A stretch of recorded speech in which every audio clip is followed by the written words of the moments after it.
একটা মানুষ যদি সারাদিন কোনো কাজ না করে, এমনি বাড়িতে বসে থাকে, তাহলে ওর 1700 থেকে 1800 ক্যালোরি খরচ হবে শুধু আর এই ফুসফুস, লাঞ্চ, হার্ট এগুলো পাম্প করতে, ব্রেন চলতে, এমনকি ঘুমিয়ে থাকলেও ক্যালোরি খরচ হবে, শক্তি ক্ষয় হবে।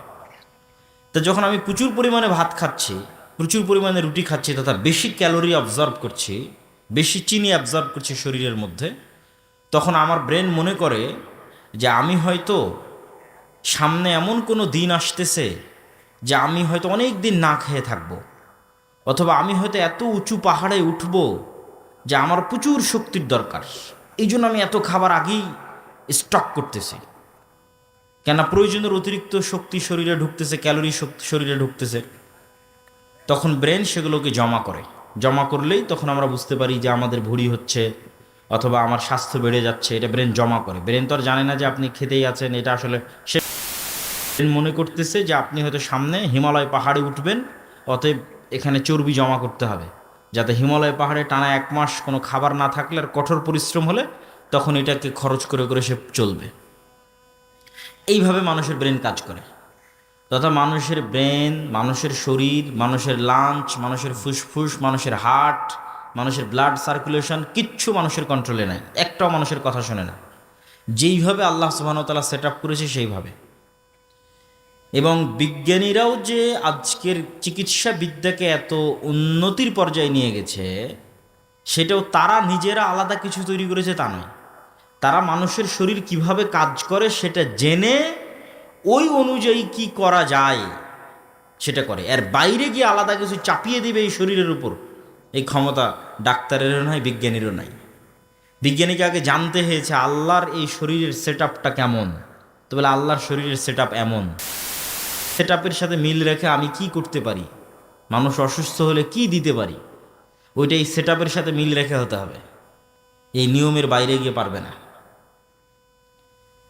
তো ঠিক আমাদের পৃথিবীতে আমরা চোখের সামনে যা দেখছি এগুলো একটা আমাদের কন্ট্রোলে নাই। কিভাবে নাই? আমার শরীর বাদ দিলাম। ধরেন আমরা যে খাবারটা গ্রহণ করতেছি, ধরেন আজকে আমি গরুর গোস্ত খাবো। এই গরুর গোস্ত একটা গরুর শরীরে তৈরি হওয়ার জন্য আমি গরুর গোস্ত থেকে শক্তি নিব। তা গরু শক্তিটা কোথায় থেকে নিয়েছে? তো গরু দেখবেন যে হয় ঘাস, পাতা, ভুসি এগুলো খেয়ে শক্তি নিয়েছে। তাহলে ঘাস কোথায় হয়েছে? তো বলে মাটিতে হয়েছে। তো কিসের শক্তিতে ঘাস শক্তি পেল? ঘাস 3টে জিনিসের শক্তিতে শক্তি পেল। একটা মাটির শক্তি, পানির শক্তি, সূর্যের শক্তি। আপনি এই 3টে জিনিসকে বাদ দেন, বাদ দিয়ে বলেন যে আপনি এমন কিছু তৈরি করে থেকে মানুষ বেঁচে থাকবে, যে মানুষ মাটি বাদ দিল, অক্সিজেন বাদ দিল, পানি বাদ দিল, সূর্য বাদ দিল, দিয়ে এমন কিছু তৈরি করলো যেটা দিয়ে এখন মানুষ টিকে থাকবে। একটা কিছু বানাক মানুষ। আপনি যে কোনো খাবারে হাত দেন, যে কোনো পৃথিবীর খাবার যেটা দিয়ে আমরা বেঁচে আছি, ওই খাবারের মূলে যান, মূলে গেলে দেখবেন এই 3টে জিনিস দিয়ে ওটা তৈরি হয়েছে। বিস্কুট ধরেন আমরা খাচ্ছি, কই থেকে আসছে? অবশ্যই গম বা চাউলের আটা থেকে। তো গম, চাউলের আটা কোথায় থেকে আসছে? কোনো একটা জমি থেকে, যেখানে আল্লাহর পানি দেওয়া হয়েছে, আল্লাহর মাটি ব্যবহার করা হয়েছে, আল্লাহর সূর্য ব্যবহার করা হয়েছে। তো সূর্য কি মানুষের কন্ট্রোলে? কথা বলেন, সূর্য কি মানুষের কন্ট্রোলে? মাটি কি মানুষের কন্ট্রোলে? পানির উৎস কি মানুষের কন্ট্রোলে? এই জন্য কিন্তু সূরা মুলকের একটা আয়াত আছে যে আমি যদি মাটির নিচের পানিকে সম্পূর্ণরূপে নাই করে দিই, তোমরা পানি কোথায় থেকে নিয়ে আসো বলো? উৎস সমুদ্রের পানি তো লবণাক্ত, আসমান থেকে বৃষ্টি এবং মাটির নিচের পানি, এটাই তো মানুষের সুপ্রিয় পানির উৎস। সম্মানিত উপস্থিতি, তাহলে আমরা আমাদের প্রত্যেকটা ধাপে যেভাবে আমাদের জীবন পরিচালনা করছি তার একটাও আমাদের নিয়ন্ত্রণের বাইরে, একটাও আমাদের নিয়ন্ত্রণের মধ্যে নয়। এটা কি আল্লাহ সুবহানাহু ওয়া তাআলা বলেছেন, কুল হুয়াল্লাহু আহাদ আল্লাহুস সামাদ।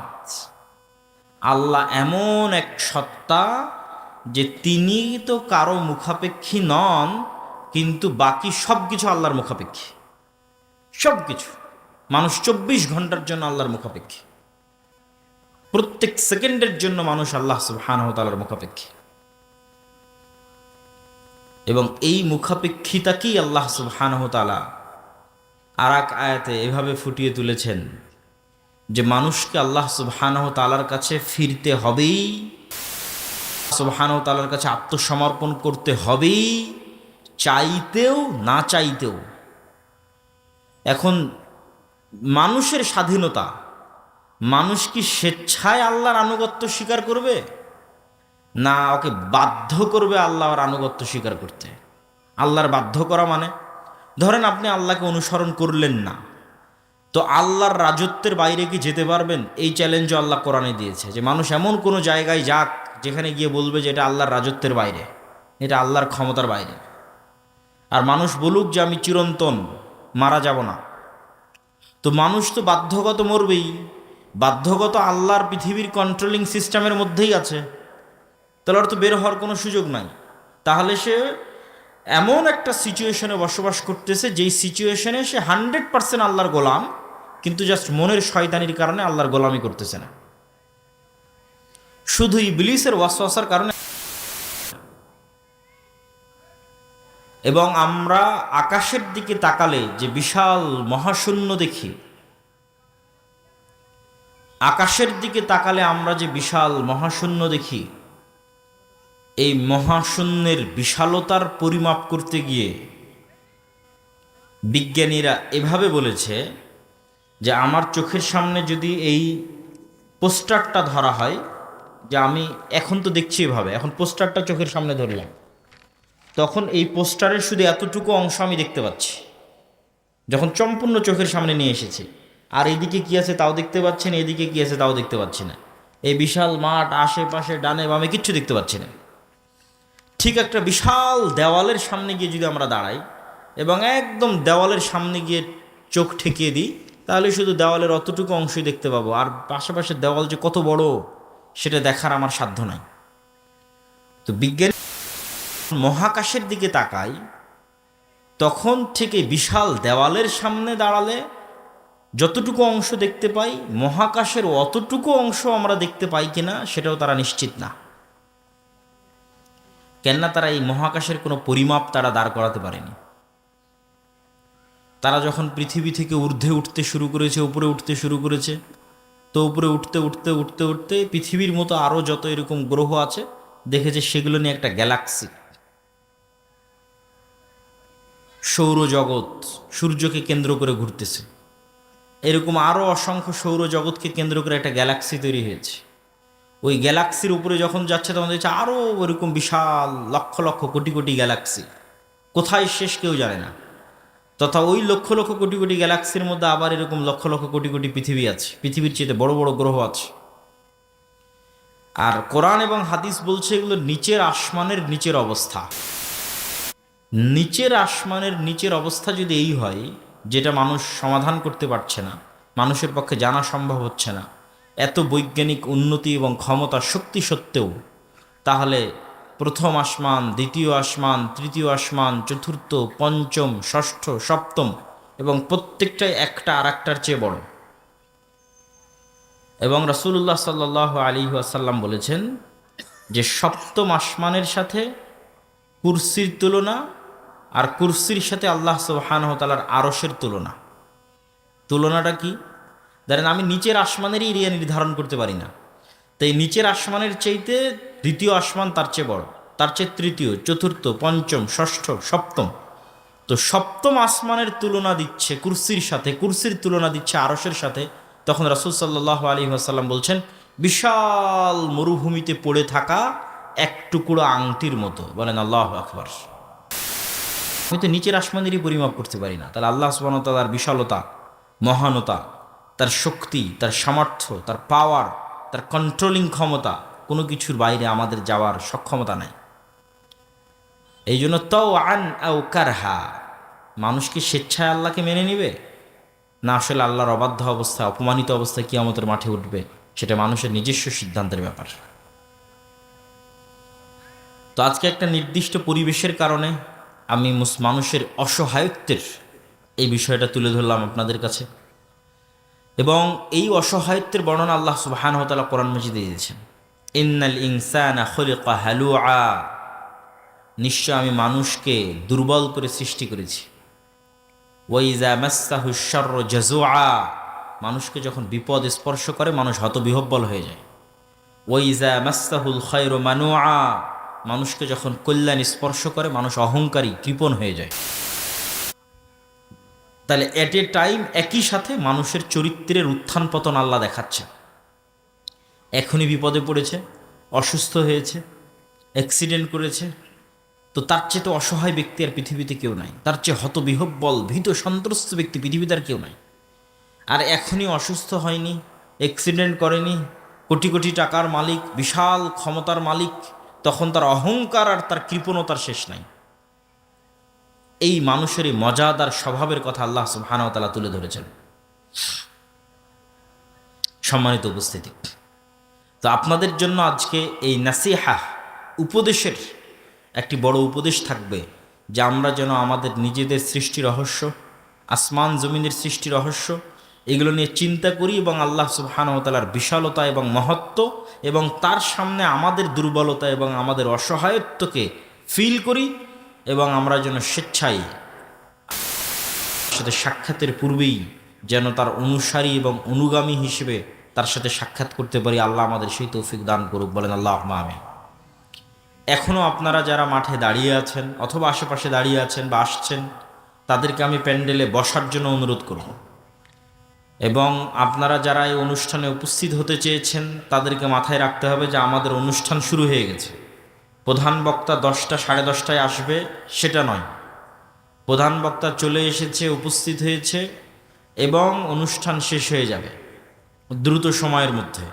অতএব যারা এই অনুষ্ঠানে উপস্থিত হতে চেয়েছিলেন তাদেরকে আমি উদাত্ত আহ্বান জানাবো, যতটুকু সময় আপনাদের সামনে আলোচনা করব ততটুকু সময়ে আলোচনাটা গুরুত্ব দিয়ে শুনবেন ইনশাআল্লাহ, এবং আপনাদের কাছ থেকে ভালোভাবে বিদায় নিয়ে যেতে চাই। আল্লাহ সুবহানাহু ওয়া তাআলা সেই তৌফিক দান করুক, আল্লাহুম্মা আমিন। তো মূল আলোচনায় শুরু করি। মূল আলোচনার আজকের আমাদের সামনে তুলে ধরতে চাই সেই বিষয়টি হচ্ছে সমাজ সংস্কারে বা রাষ্ট্র সংস্কারে আমরা আসলে কি করতে পারি এবং আমাদের কি করা উচিত এবং কিভাবে আমরা সামনে আগাতে পারি। আমরা একটা প্রজেক্ট নিয়ে দীর্ঘদিন থেকে কাজ করতেছি, সেটা হচ্ছে দাওয়া ইলাল্লাহ নামে মক্তব প্রজেক্ট। এবং আলহামদুলিল্লাহ এখন অন্তত এতটুকু আমি শুনতে পাই যে আজ থেকে 2-3 বছর আগে যখন কোনো এলাকায় যেতাম তখন এটাও তো শুনতাম না। এখন অন্তত যেখানেই যাই না কেন এরকম 3-4 জন পাই যে বলে যে ভাই আপনাদের মক্তবের ট্রেনিং নিয়েছি, আপনাদের সিলেবাস অনুযায়ী আমার এলাকায় মক্তব চলতেছে। আর এরকম 4-5 জন 7-8 জন পাওয়া যায় যে ভাই আপনাদের সাথে মক্তব পরিচালনার জন্য কি করব, কিভাবে সামনে আগাতে হবে। এই কথাটুকু আজ থেকে 2-3 বছর আগে কিন্তু শুনতাম না। যেমন আজকে আপনার এখানে আসলাম, এখানেও এরকম 2 জন ব্যক্তির সাথে আমার সাক্ষাৎ হলো যারা আমাদের থেকে মক্তবের ট্রেনিং নিয়েছে। ট্রেনিং নেওয়া মানে এখান থেকে জামিয়া সালাফিয়াতে অন্তত 1 সপ্তাহ গিয়ে থেকেছে এবং 1 সপ্তাহ নিয়মিত ক্লাস করেছে। ক্লাস করার পর নিজে নির্ধারিত নির্দিষ্ট সিলেবাস পেয়েছে, সেই সিলেবাস নিয়ে গ্রামে এসে সেটার পড়িয়েছে। এবং এই রমাজান মাসে আমাদের ট্রেনিং প্রাপ্ত 500 মক্তব, যে সমস্ত মক্তবের শিক্ষকেরা 1 সপ্তাহ জামিয়া সালাফিয়াতে এসে ট্রেনিং নিয়েছে, এইরকম মক্তবের সংখ্যা, ট্রেনিং প্রাপ্ত শিক্ষকের সংখ্যা 500। এই 500 মক্তবের শিক্ষককে আমরা পুরো রমজান মাসব্যাপী আরও জোরদারভাবে কাজ করার জন্য অনুরোধ এবং আহ্বান জানিয়েছিলাম এবং তাদের জন্য রমজান শেষে ঈদের পূর্বে একটা ন্যূনতম হাদিয়ার ব্যবস্থা আমরা করেছিলাম। তো কালকে গেছিলাম হচ্ছে আপনার ইয়েতে নাচল, তারপরে আজকে আসলাম হচ্ছে আপনাদের এখানে, তো আলহামদুলিল্লাহ দুর্গাপুরে। তো নাচলও এরকম কয়েকজনের সাথে সাক্ষাৎ হলো, এখানেও সাক্ষাৎ হলো যারা ট্রেনিং নিয়েছে রমজান মাসব্যাপী দাওয়া ইলাল্লাহর ঈদের পূর্বে হাদিয়াও গ্রহণ করেছে, বলেন আলহামদুলিল্লাহ। এই যে একটা ব্যাপক কার্যক্রম পরিচালিত হচ্ছে, এইটার প্রভাব একদিনে দেখা যাবে না। এটার প্রভাব এরকম না যে এখানে একটা বিশাল সম্মেলন করে দিলাম, দিয়ে দেখালাম আমার জনবল কত, আমার সাপোর্টার কত, এই প্রভাব এটাতে তৈরি করা যাবে না। এটার প্রভাব হচ্ছে সুদূর প্রসারী, দীর্ঘমেয়াদী। যে আমরা যদি এই সংখ্যাটাকে, মসজিদ ভিত্তিক এই মক্তবের সংখ্যাটাকে কল্পনা করেন যে একটা সেম সিলেবাসে ট্রেনিংপ্রাপ্ত শিক্ষকরা সারা বাংলাদেশের সব মসজিদে মক্তবে পড়াচ্ছে এবং নির্ধারিত সময়ে বছর শুরু হচ্ছে, নির্ধারিত সময় শেষ হয়ে যাচ্ছে, ব্যাচ শেষ হলে একদল ছাত্র বের হয়ে যাচ্ছে। তাহলে দেখা যাবে যে আজ থেকে 10 বছর পর বাংলাদেশের আমারই এরকম হতে পারে যে আজ থেকে 10 বছর পর আমি হয়তো বাংলাদেশের কোনো একটা অফিসে গেছি, একজন ব্যক্তি ডিসি হয়ে বসে আছে, যে বলতেছে যে আমি আপনার অধীনে যে মক্তব পরিচালিত হতো সেখানে আমি পারে না বলেন? অবশ্যই হতে পারে। এইটা হলো সুদূর প্রসারী প্রভাব, যে আপনি শুধু 2% মাদ্রাসার ছাত্রদেরকে দিন শিখিয়ে সমগ্র দেশকে পরিবর্তন করতে পারবেন না। সমগ্র দেশের যেটা মেইন স্ট্রিম সেটা হচ্ছে 98%, তারা হচ্ছে school college, school going students, তাদের নিয়ে কাজ করতে হবে। সেইটার একটা আমাদের প্রজেক্ট হচ্ছে দাওয়া ইলাল্লাহ, এবং আপনাদের প্রতি উদাত্ত আহ্বান থাকবে যে এইটাতে আপনারা সম্পৃক্ত হবেন। যাতায়াত খরচও দেওয়া লাগতেছে না ট্রেনিং নেওয়ার জন্য, আবার যে বইটা সিলেবাসে পড়াবেন না ছাত্রদের ওই বই কিনতে হচ্ছে না আপনাকে কিনতে হচ্ছে, সবই আমরা দিচ্ছি ফ্রি। প্রত্যেক ছাত্রের জন্য যে বইটা লাগবে সে বইটা আমরা ফ্রি দিচ্ছি। আবার আপনার টিচার ট্রেনিং নিবে সেটাও ফ্রি দিচ্ছি।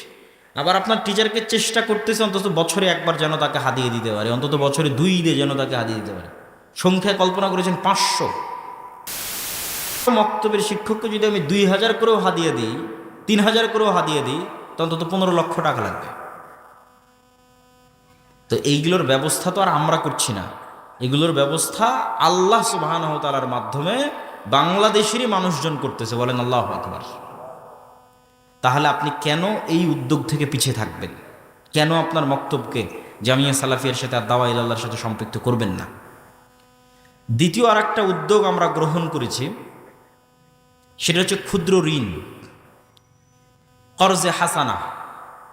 এই কর্জে হাসানাটা এমন নয় যে সারা বাংলাদেশ থেকে যার ইচ্ছা সে আবেদন করলো কর্জে হাসানা নিয়ে নিল, এটা না।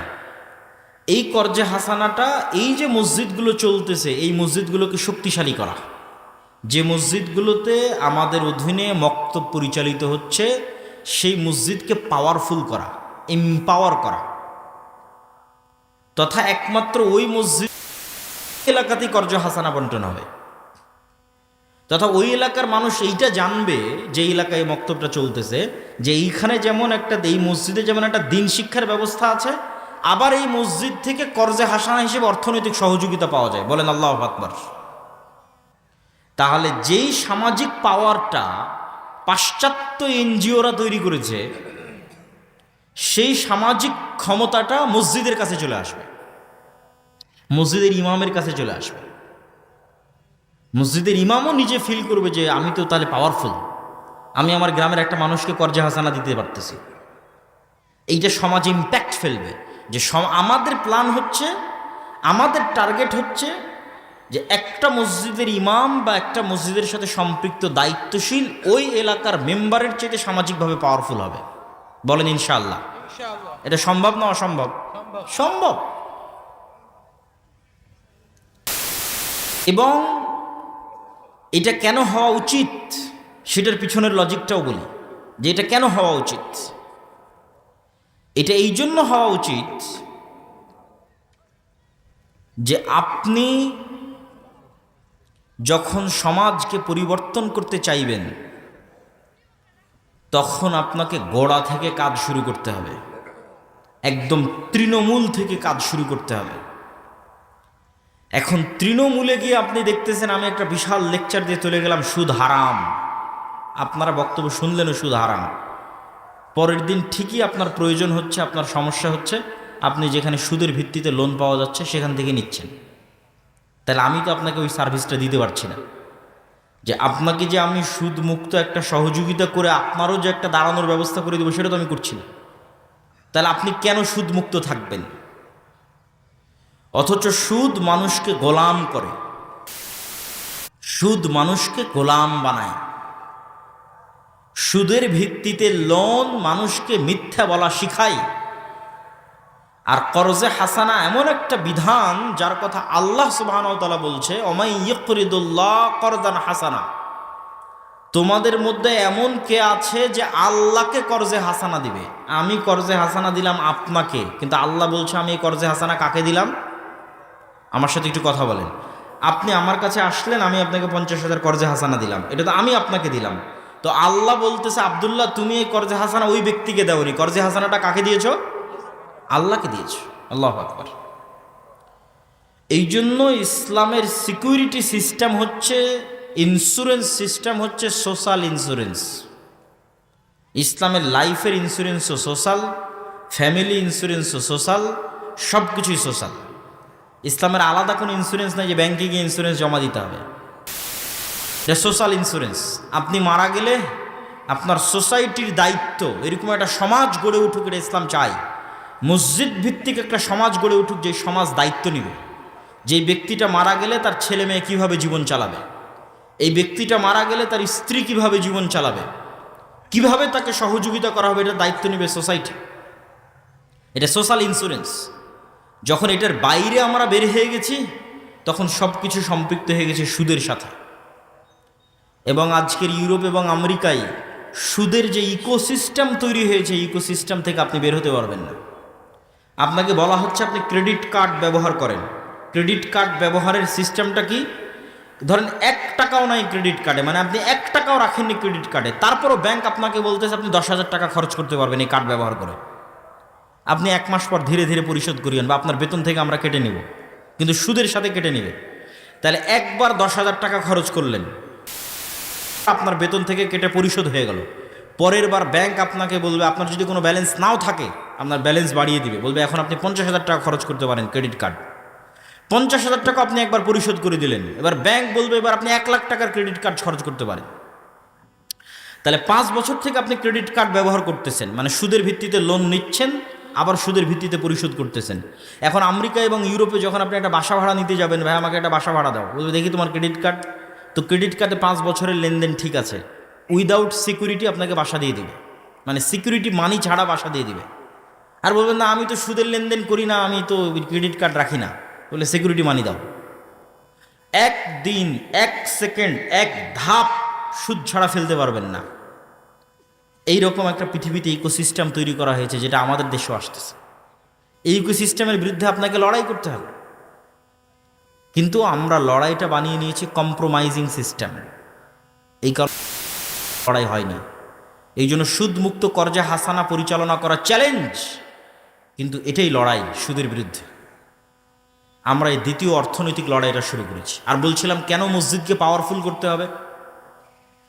গত 16 বছর বাংলাদেশের গ্রাম পর্যন্ত যে পলিটিসাইজ হয়েছে, তথা রাজনীতিকরণ হয়েছে গ্রাম পর্যন্ত গত 16 বছর, এখন সেই জায়গায় শূন্যতা বিরাজ করছে। হ্যাঁ, আমাদের গোলামির স্বভাবের কারণে আমরা আগে এক দলকে জুলুম করার সুযোগ দিতাম, এখন আর এক দলকে জুলুম করার সুযোগ দিচ্ছি, এবং চোখের সামনে দেখতেছে। আমাদেরই আশেপাশের এক জায়গায় একজন ব্যক্তি ব্যবসায়ী বিশাল পুকুর খনন করে নতুন করে মাছ আবাদ করবে। তো একটা নির্দিষ্ট রাজনৈতিক দলের নেতারা চাঁদা নেওয়ার জন্য পুকুরের কাজ বন্ধ রেখে দিয়েছে। চাঁদা দেন, দিয়ে তারপরে পুকুরের কাজ করেন। কেউ কথা বলার নাই, কেউ বাধা দেওয়ার নাই। তাহলে আমরা নিজেরা মাজলুম হওয়ার রাস্তা, যেমন গত 16 বছর এক দলের হাতে মাজলুম হতাম, আবার আর কারো কাছে যেন মাজলুম হওয়া যায় সেটার রাস্তা আমরা মেনে নিচ্ছি। এটা হচ্ছে গোলামের স্বভাব। এই জায়গায় হচ্ছে প্রতিষ্ঠানগুলো ফাইট দিতে পারে মুসলমানদের ধর্মীয় প্রতিষ্ঠানকে। শুধু সালাত, সিয়াম, হজ, জাকাতের মধ্যে সীমাবদ্ধ থাকা যাবে না। মসজিদ মাদ্রাসাকে শুধু কোরআন পড়াবে আর শুধু মক্তব পড়াবে, এর মধ্যে সীমাবদ্ধ থাকা যাবে না। তার গ্রামে অন্তত যেই পাড়ায় মসজিদটা আছে, সেই পাড়ায় ওই মসজিদের দায়িত্বশীলকে, ইমামকে এতটুকু সামাজিক ক্ষমতা অর্জন করতে হবে যে ওই পাড়ায় যদি কারো উপর জুলম হয়, অন্তত বলতে পারবে যে এটা জুলুম হচ্ছে, করিও না। অন্তত গিয়ে বলতে পারবে এটা অন্যায়, এটা করিও না। এই কাজ যতক্ষণ করবেন না, ততক্ষণ আল্লাহ আপনাদেরকে শাসন ক্ষমতা দিবে না। ন্যায় প্রতিষ্ঠার আন্দোলনের মাধ্যমে লিডার তৈরি হয়। আর আমাদের আলেম ওলামা এবং আমরা যেভাবে মসজিদ মাদ্রাসা চালাই, এটা সম্পূর্ণ গোলামির সিস্টেম। এখানে গোলাম তৈরি হয়, যে দেশে কি হচ্ছে, গ্রামে কি হচ্ছে, সমাজে কি হচ্ছে আমি কিচ্ছু জানি না, খালি নামাজটা বা কোনো মতে পড়লেই হলো।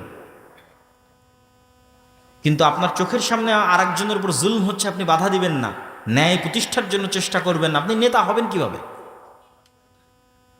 এবং এই ন্যায় প্রতিষ্ঠার সংগ্রাম সমাজে শুরু করার আগে গ্রামে শুরু করার আগে আপনাকে নিজেকেও যাচাই করতে হবে যে আমি আমার পরিবার, আমার ফ্যামিলির মধ্যে ন্যায় প্রতিষ্ঠা করতে পারছি কিনা, করেছি কিনা। কেননা রাষ্ট্রে ইসলাম যাওয়া মানে রাসূল সাল্লাল্লাহু আলাইহি ওয়াসাল্লাম বলছেন, লা তাকুমুস সাআহ হাত্তা ইয়ানজিলা ঈসা ইবনে মারইয়াম, ততদিন পর্যন্ত যতদিন না মারিয়ামের ছেলে ঈসা দুনিয়াতে নেমে না আসে। আর মারিয়ামের ছেলে ঈসা দুনিয়াতে নেমে এসে কি করবে? হাকামান মুকসিতা, সমগ্র পৃথিবীতে ন্যায় বিচার প্রতিষ্ঠা করবে। আমি স্বেচ্ছাসেবকদের আহ্বান করব, এখনও যারা দাঁড়িয়ে আছেন আশেপাশে, পরিবেশটা একটু সুন্দর করি। আমরা পিছনে দাঁড়িয়ে আছেন, সামনে এসে বসেন। 5-10 মিনিট আমরা যে কথাই শুনি না কেন আদবের সাথে শুনি। এই যে সাইডে আপনাদের দেখতে পাচ্ছি, বসেন আপনারা ভিতরে এসে। এখানে অধৈর্য হওয়ার কিছু তো নাই। আমি সকলকে উদাত্ত আহ্বান জানাবো যে আমরা ভিতরে এসে বসি।